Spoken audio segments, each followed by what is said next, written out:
이제 마지막 장 전반부를 우리가 살펴보고 있는데요. 어제 본문에 이어서 우리 하나님께서 서동 남북으로 십자가 모양의 이런 심판과 함께 가운데 은혜의 말씀을 허락했다면, 이제 그 모든 것을 지켜보고 있는 예루살렘과 유다 백성들을 향한 심판의 메시지를 오늘 말씀해주고 있습니다. 그러면서 1절에 사실 이게 예루살렘 성 자체를 지칭하고 있는지 나오고 있지는 않습니다만은, 어쨌든 하나님께서 보시기에 하나님의 말씀대로 순종하지 않고 하나님의 율법대로 살지 못하는 백성들에게는 화가 있을 것이다라고 하는 화 선포가 나타나고 있습니다. 패역하고 더러운 곳, 포악한 그 성읍이 화 있을진저. 하나님의 화는 하나님께서 참된 주인이 되지 못한 모든 곳에 임하는 것입니다. 하나님께서 참된 왕으로 좌정하셔서 하나님의 통치의 원리대로 법대로 진행되지 않는 것은 우리 인간의 욕망대로 진행이 되기 때문에, 또 강력한 자가, 힘이 있는 자가 권세를 잡는 곳이 되기 때문에, 그것은 결국 참된 공의가 온전히 일어날 수 없고 결국은 뭐예요? 패역하고 더러운 것이 될 것이다. 왜? 그 가운데는 사람들을 살리기 위한 그런 공의의 법이 진행되는 것이 아니라 오직 뭐예요? 자기의 유익만을 구하기 위한, 이 세상 중심에는 나밖에 없다라고 하는 그런 생각 속에서의 어떤 리더십이 진행될 것이기 때문에, 그것은 더러운 것이고 포악한 것이고 그 성읍은 결국은 화가 임할 것이다, 이렇게 선포하고 있습니다. 그러면 예루살렘, 특히 이제 2절부터는 이제 예루살렘 성 또 유다 백성들을 향한 그 하나님의 이제 진단이 나오고 있는데요. 그들의 죄가 무엇인가? 2절에 나와 있죠. 그가 명령을 듣지 아니하며, 그렇죠? 참된 왕의 명령을 듣지 아니하며 교훈을 받지 아니하며, 그러니까 말씀대로 교육받고 하나님의 말씀의 명령들도 받았음에도 불구하고 그거에 대해서 뭐예요? 온전한 반응을 하지 않았다. 그것 때문에 지금 더러워졌고 패역해졌고 포악한 성읍이 되었다. 지금 그 이야기를 하고 있죠. 또 뭡니까? 여호와를 의뢰하지 아니하며, 하나님을 의지하지 아니하고 뭘 의지했겠습니까? 자기를 의지했다는 것이죠. 힘을 의지했다는 것이죠. 자기의 능력을 의지했다는 것이죠. 신앙생활은 하나님만 온전히 의지하는 것을 배우는 과정입니다. 그래서 우리가 신앙의 연륜이 깊어지면 깊어질수록 삶의 전반부에 모든 영역에 걸쳐서 하나님을 의뢰하지 않고서는 내가 살아갈 수 없다라고 하는 그 고백이 나오게 되어 있습니다. 자기 하나님에게 가까이 나아가지 아니하는도다. 그러니까 신앙생활이라고 하는 것은 늘 말씀, 기도, 이 두 가지가 병행해서 더 깊이 들어가는 것인데, 여호와를 의뢰하지 않기 때문에 하나님의 말씀을 교훈을 받지 않을 뿐더러, 또 하나님을 의뢰하지 않기 때문에 또 가까이 나아가지 않고 있기 때문에 기도 생활도 역시 하지 않을 거라고 하는 것이죠. 그렇죠? 여호와를 의뢰하기 때문에 하나님과 더 대화하고 싶고, 또 하나님께 우리의 마음을 토로하고 싶고, 또 하나님께 나아가기 위한 것이 가장 친밀한 것이 기도 가운데 또 말씀 묵상하는 가운데 있지 않습니까? 그것을 하지 않았다는 것입니다. 그래서 하지 않았기 때문에 결국은 자기 욕망대로 살아가게 되었다라고 하는 것이죠. 3절에 보니까 그 사회 리더들의 모습이 나오고 있습니다. 하나님의 말씀과 여호와를 의뢰하지 않는 자들과 하나님께 가까이 나아가지 않는 자들의 모습은 어떤 것인가? 그 가운데 방백들은 부르짖는 사자요. 원래 사자라고 하는 이미지가 좋은 이미지도 있고 부정적인 이미지도 있는데, 여기서는 부정적인 이미지로 나오고 있습니다. 자기의 배고픔을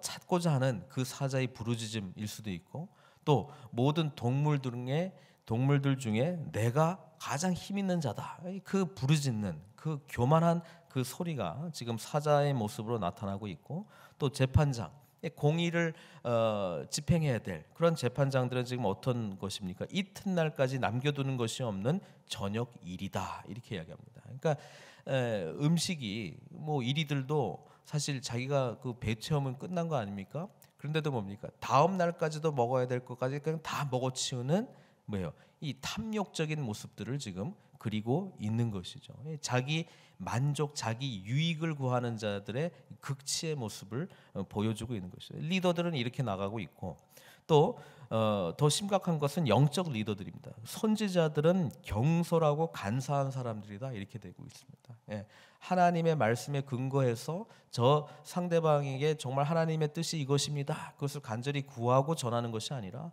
뭐예요? 자기 유익을 위해서 하나님의 말씀을 도용하는 것이죠. 오용하는 것이죠.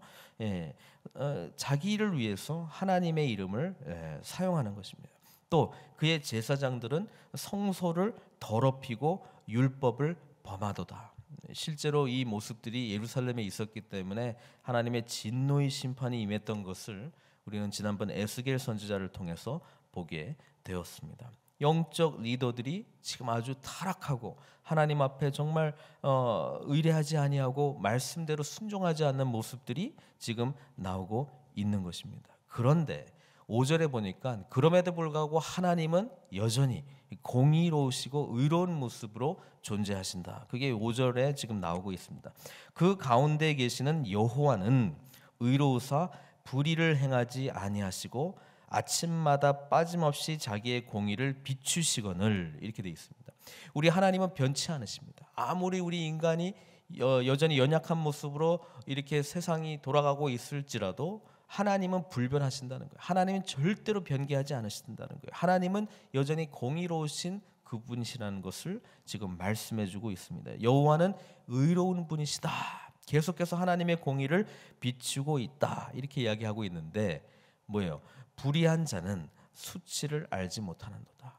그런 하나님의 공의가 계속적으로 벌건 대낮에 비춰지고 있음에도 불구하고 자기 유익을 위해서 살아가는 자는 그것이 가리워져서 보지 못하고 있다는 모습을 지금 표현하고 있는 것입니다. 그게 지금 예루살렘에서 일어나고 있는 현실이었다라고 하는 것이죠. 리더들이, 방백들이, 재판장들이, 선지자들이, 제사장들이 이렇게 할 수 있었던 것은 하나님의 공의가, 하나님의 말씀이 선포되고 주어지고 있었음에도 불구하고 두려워하지 아니하고 수치를 알지 못하고 이런 삶을 계속적으로 살고 있는 모습을 지금 그리고 있는 거예요. 그래서 하나님의 공의로운 심판이 이제 6절에 나옵니다. 내가 여러 나라를 끊어버렸으므로, 그러니까 어제 본문에 보면은 뭐 구스, 아수르, 모압, 암몬 심판하는 내용이 다 나왔죠. 내가 여러 나라를 끊어버렸으므로 그들의 망대가 파괴되었고 내가 그들의 거리를 비게 하여 지나는 자가 없게 하였으므로 그들의 모든 성읍이 황폐하며 사람이 없으며 거주할 자가 없게 되었느니라. 무슨 말이냐면 예루살렘 주변의 이방 나라들에 대한 하나님의 심판의 내용들을 통해서 예루살렘에 사는 유다 백성들이 깨달아야 되는데 깨달음이 없는 거예요. 왜? 수치를 알지 못하고 눈이 가리워져 가지고 전혀 깨달은 바가 없다는 거예요. 그럼에도 불구하고 이 타락한 백성들 가운데 하나님께서는 여전히 7절에 은혜를 베푸십니다. 은혜를 베푸시고 사랑을 베푸시고자 하는 것이 우리 하나님의 진정한 마음입니다. 내가 이르기를, 그러니까 하나님께서 지금 돌아오라고 지금 촉구하고 있는 것이죠. 너는 오직 나를 경외하고 교훈을 받으라. 이게 하나님께서 지금 계속적으로 말씀하고 있는 거예요. 다시 돌아와라, 돌이키라, 나를 경외하라, 나의 말씀을 받으라. 그리하면 내가 형벌을 내리기로 정하기는 하였지만 돌이키시겠다는 거예요. 너의 거처가 끊어지지 아니하리라 하였으나 그들이 부지런히 그들의 모든 행위를 더럽게 하였느니라. 하나님께서 이 어지러운 세상 가운데 수많은 선지자들을 보냈습니다. 또 이미 기록되어서 그들에게 가르치는 율법이 있었습니다. 그러나 그것을 성소에 들어갈 때마다 들을 때도 제사장들과 서기관들과 모든 영적 리더들을 통해서 가르침을 받았음에도 불구하고 뭐예요? 반응하지 않았다는 거예요. 회개하지 않았다는 거예요. 돌이키지 않았다는 거예요. 하였으나 앞에 우리 하나님께서는 심판하려고 했는데 그렇게 하지 아니하고 형벌을 내리기로 정하기는 하였으나 내가 너희들이 돌아오면은 너희 거처가 끊어지지 아니하리라 이렇게 했는데 우리도 같이 하였으나 하나님께서 그렇게 하였으나 우리는 뭐예요? 부지런히 모든 행위를 더럽게 하였다. 그냥 더럽게 한 게 아니고 여기 보니까 부지런히 더럽게 했다. 이렇게 이야기를 하고 있습니다. 이 모습 가운데 우리 하나님께서는 어떤 마음으로 계시겠습니까? 8절에 보니까 나 여호와가 말하노라. 그러므로 내가 일어나 벌할 날까지 너희는 나를 기다리라. 나를 기다리라. 지금 대림절 기간이긴 한데요. 너희는 나를 기다리라.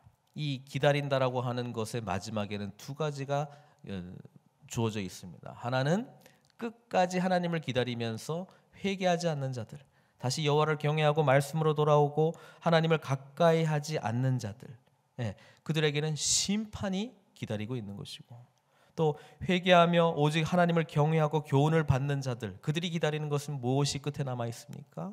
하나님의 이 은혜를 체험할 수 있는, 하나님의 이 긍휼을 체험할 수 있는, 하나님의 이 놀라운 사랑을 체험할 수 있는 것이 기다려지고 있다는 것을 말씀해주고 있습니다. 8절은 심판의 내용으로 끝난 것 같으나 내일 마지막 본문을 보면 결국 뭐예요? 진정으로 하나님을 경외하고 참회하며 끝까지 하나님의 공의를 구하고 하나님의 말씀을 붙드는 자에게는 마지막에 뭐야? 하나님께서 허락하시고 예비하신 하나님의 놀라운 긍휼과 새로운 소망이 기다리고 있다는 것을 말씀해주고 있습니다. 우리는 무엇을 기다리고 있습니까? 하나님을 경외하고 하나님의 교훈을 받는 자, 하나님을 신뢰하고 하나님의 공의를 인정하는 자, 하나님께 가까이 나아가는 자, 바로 그 사람들에게는 하나님께서 주시는 긍휼과 앞으로 미래에 대한 온전한 소망이 있을 뿐입니다. 특별히 이 대림절 기간 동안 오시는 주님, 또 재림하실 주님, 그 주님 사이에 살아가는 저희들에게 이 하나님의 놀라운 소망이 저와 여러분들에게 가득하기를 바랍니다. 늘 하나님을 가까이 하고 하나님을 경외하고 하나님의 교훈의 말씀을 소중히 여기며 언제나 소망 있는 삶을 살아가는 저희들 다 될 수 있도록 축원드립니다. 함께